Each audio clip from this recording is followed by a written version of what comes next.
Salut à tous, soyez les bienvenus sur Autonews pour une nouvelle journée de reportage ici au Mondial de l'Automobile.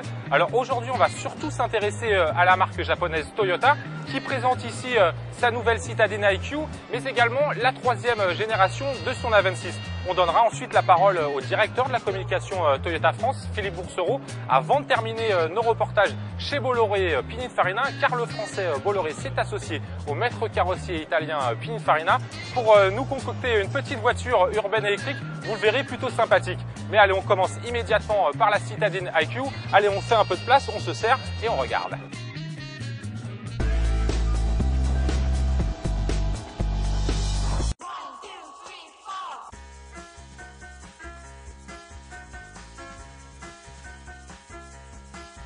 Toyota dévoile au mondial deux grosses nouveautés. D'abord sa nouvelle citadine IQ, petite bestiole de moins de 3 mètres, mais qui peut accueillir 4 personnes.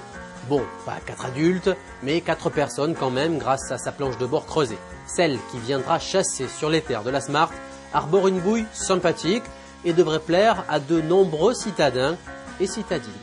L'IQ ne sera en revanche pas à la portée de tous. Il faudra débourser pas moins de 13 000 €, mais quand on aime, on ne compte pas. Le constructeur nippon a également présenté à la porte de Versailles la troisième génération de sa berline A26, une familiale taillée pour le marché européen avec un style bien plus convaincant que celle qu'elle remplace. Destinée au centre de design du constructeur à Sophia Antipolis, près de Nice, l'A26 de Toyota viendra ainsi lutter avec une concurrence féroce venue d'Allemagne et de France. L'A26 sera commercialisée dès le début de l'année 2009.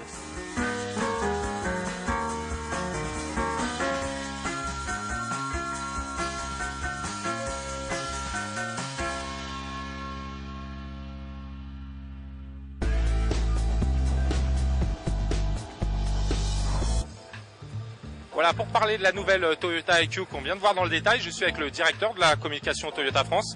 Bonjour Philippe Boursereau. Alors je le disais, vous présentez ici au Mondial de Paris la nouvelle Toyota IQ, une citadine de moins de 3 mètres. Effectivement, nous présentons donc IQ qui est une véritable révolution pour l'automobile et pour Toyota, puisqu'en fait c'est la plus petite voiture 4 places au monde. Elle mesure moins de 3 mètres, elle accueille 4 personnes à bord et ce grâce à 6 innovations technologiques qui ont permis de réussir cet exploit et de proposer une voiture réellement révolutionnaire. Et quand cette nouvelle Toyota IQ sera-t-elle commercialisée en France ? Eh bien, elle sera commercialisée en janvier prochain.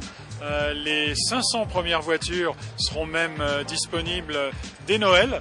Ça peut faire un très beau cadeau de Noël. Et donc la disponibilité suivra ensuite pour le début de l'année prochaine.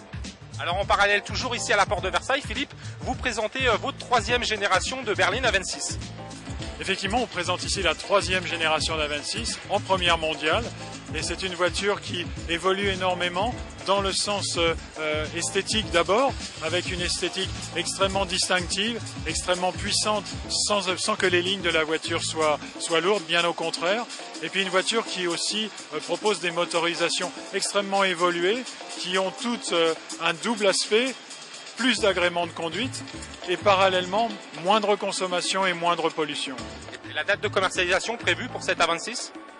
Pratiquement aux mêmes dates que les dates que l'on a mentionnées pour IQ, puisque A26 sera commercialisé fin d'année, début d'année 2009.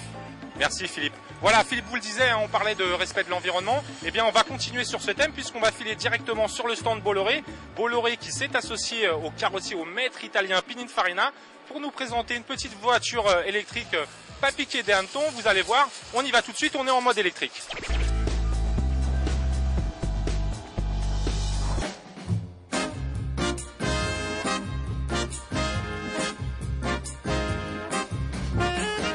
Le français Bolloré s'est associé au maître carrossier italien Pininfarina pour dévoiler au mondial de l'automobile une voiture électrique baptisée non plus Blue Car mais B0.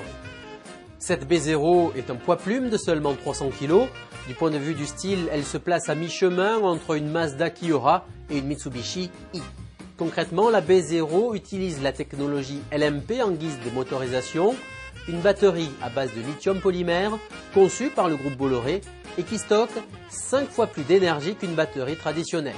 Rechargeable en quelques heures, les batteries ne nécessitent aucun entretien Et non seulement elles n'émettent aucun gaz ni particules fines, mais elles bénéficient d'une autonomie de 250 km et d'une durée de vie d'environ 200 000 km. La vitesse de pointe est électroniquement limitée à 130 km/h, tandis qu'un délai de 6 secondes 3 sera nécessaire pour atteindre les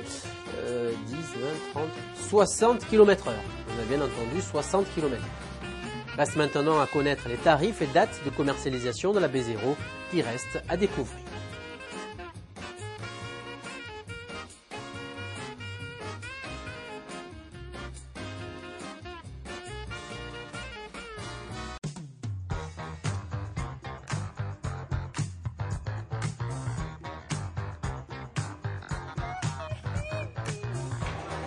Voilà, c'est sur le stand Mini qui présente ici à la porte de Versailles sa Mini Crossover Concept que nos reportages prennent fin pour aujourd'hui. On se retrouve évidemment dès demain sur Auto News.